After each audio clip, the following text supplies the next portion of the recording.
অসমৰ প্ৰাক্তন শিক্ষামন্ত্ৰীগৰাকী বৰ্তমান অসুস্থ হৈ পৰিছে। তেখেতক বৰ্তমান গুৱাহাটীৰ GMCHত ভৰ্তি কৰা হৈছে। সঁচাকৈ ৰাজনীতিৰ জগতৰ বাবে এয়া বহুত বেছি দুখৰ খবৰ। সবিশেষ জনাম আপোনালোকক আজি এই ভিডিঅ'টোৰ মাধ্যমেৰে। গতিকে ভিডিঅ'টো অলপ স্কিপ নকৰাকৈ শেষলৈকে চাই থাকিব, তেতিয়াহে জানিব পাৰিব।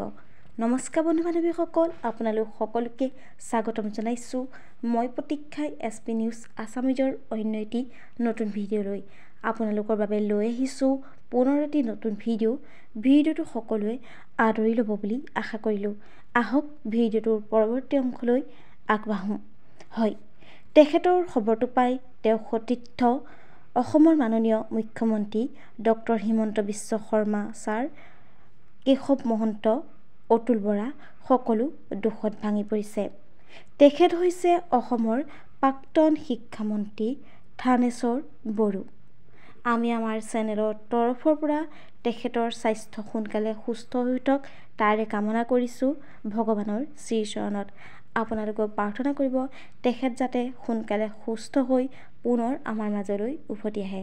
বন্ধু বান্ধৱীসকল, আজিলৈ ভিডিঅ'টো আছিল ইমানখিনিয়ে। আশা কৰিলোঁ আপোনালোকে ভিডিঅ'টো চাই ভাল